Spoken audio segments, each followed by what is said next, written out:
Joe Scarborough and his co-host Mika trekked down to Mar-a-Lago, we talked about this a little bit yesterday, to kiss the ring of the man that they refer to as a fascist and a thug and a mentally deficient. I was looking at some of the things that the hosts had referred to Donald Trump over the years. May 2017.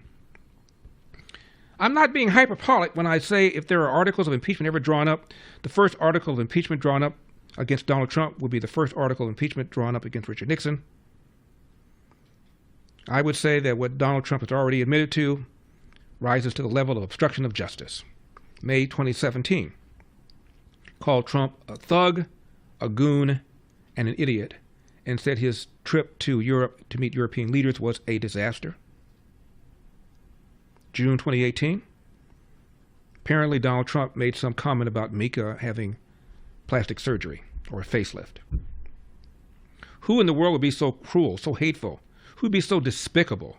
Who would be so utterly lacking in character to suggest, to make something up about someone having a facelift for the sole purposes of trying to damage them or humiliate them? You have to be utterly despicable, a classless man to say that about a woman, close quote. Yeah, but did she have one? May 2020.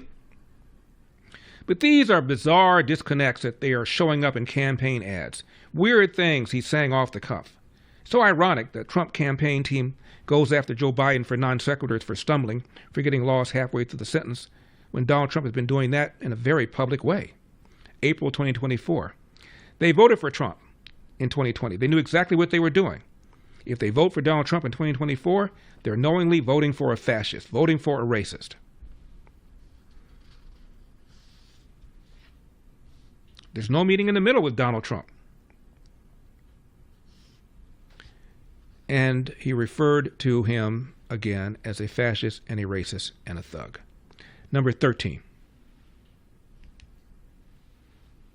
Yeah, and I will say also, I just want to say thank you, first of all, to everybody who was so kind last night, but also thank you. Willie, yesterday I saw for the first time what a massive disconnect there was between social media and the real world, because we were flooded with phone calls from people all day, literally around the world. Very positive, very supportive, going, I understand what you do, et cetera, et cetera, et cetera. But once in a while I would get a text or a call from someone and go, oh man, I hope you're doing okay. And I call him back and I go, well, Eddie Glaude was one of them. I go, Eddie, are you on Twitter? And he goes, I am. I go, okay, well, I'm not. So we've had a good day. Mika just had a wonderful event, and it's fantastic. We're going to do all of us are going to do the best we can do, and we're all working towards a better America. Take it day by day. Day by day. Let me translate that for you. Ratings down substantially on MSNBC, hee-haw, down 50%. Ratings at the Morning Joe show down about 40%, including in the most valued demo, younger people. People are leaving it in droves. Number 10.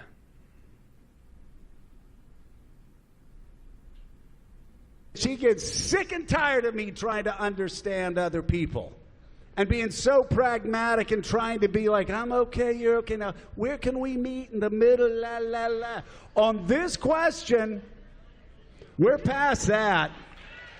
You can't meet. If they voted for Trump in 16, whatever. They voted for Trump in 20, they knew exactly what they were doing. If they vote for Donald Trump in 2024, and I've said it on my show, I'll say it here, they're knowingly voting for a fascist. They're voting for a racist. They're voting for somebody that wants to put this country 200 years in the back. And so I'm not trying to figure them out.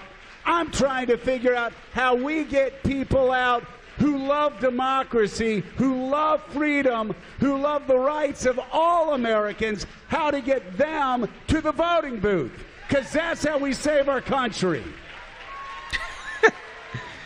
And you wonder why I can't yell that loud on TV. People but it's think nice you're a to be sellout. able to do it here. So did you mean it then? And now that Trump has won, he's no longer a fascist? He's no longer a racist? Let's do lunch? Joe and Mika know how to turn on a dime to continue making a dime.